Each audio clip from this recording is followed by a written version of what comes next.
पहले क्या पढ़ा था कि भाई अभी जो जापान है ना, सॉरी अब ये जो ताइवान है ना, अब वो क्या कर रहा है, वो अपनी बढ़ोतरी कर रहा है। तो उसने पहली बढ़ोतरी उसने उत्पादकता में करी, मतलब कि खेती में। अब क्या हुआ, धीरे धीरे यहाँ पे इसी के कारण निर्धनता में कम है, मतलब कि वहां पे फैली हुई जो गरीबी थी अब वो भी कम होने लगी। और 1975 में, कब प्यारे फ्रेंड्स, 1975 में लोकतंत्र आने लगा ताइवान में, धीरे धीरे करके शुरुआत हुई थी ये।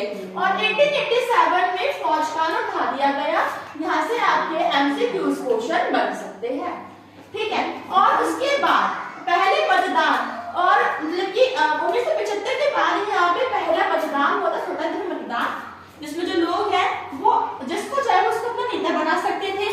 और इसी में आम लोगों की भी भागीदारी हुई, मतलब कि जो मिडिल क्लास जो पीपल होते हैं ना, अब वो भी इसमें भागीदारी लेने लगे। और यहाँ पे व्यापार बड़े स्तर पे होने लगा, अधिस्वायत्ता मिली। अच्छा, अधिस्वायत्ता का मतलब क्या होता है? इसका मतलब होता है कि जो ताइवान है ना अपना, तो इस ताइवान को मतलब कि शक्तियां मिल गई। पहले ताइवान पर जापान का, चीन का राज था, लेकिन धीरे धीरे करके जब ताइवान ने अपने लिए आवाज उठाई तब वो लोकतंत्र के रास्ते पे आने लगा और उसको फिर आधी स्वायत्ता, मतलब कि उसको आधी शक्तियां प्राप्त हो गई। लेकिन हमने यहाँ तक क्या देखा कि भाई उसने औद्योगिकरण उसमें कैसे आया, कृषि के द्वारा, निर्धनता कमी के द्वारा, मतदान, लोकतंत्र, फौजी कानून हटाने पर और व्यापार बड़े स्तर करने पर। लेकिन अभी भी ये पूरी की पूरी आजादी लेने में परहेज करता है, डरता है। क्यों?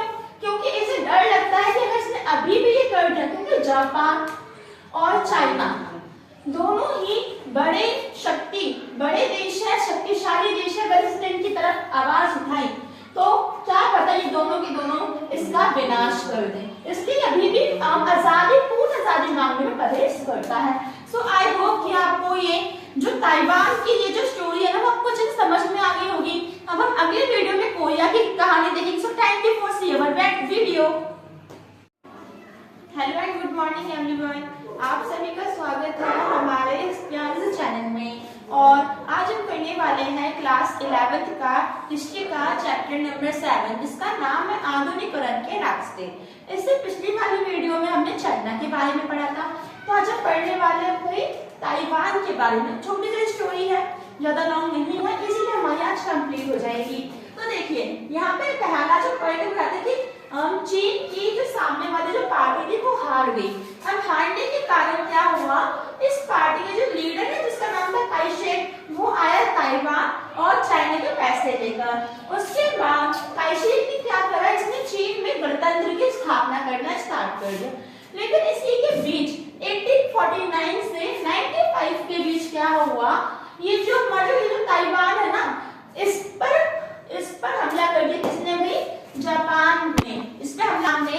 और इसके बाद अब यहाँ पे आगे क्या हुआ, एनएलपी पार्टी का जो लीडर था इसकी हत्या हो गई फरवरी 1945 में। और इसी के साथ लेकिन इसने दो बहुत अच्छे काम करे थे, जिसमें से इसने खेती को बढ़ावा दिया, दूसरे ने भूमि को बढ़ावा दिया।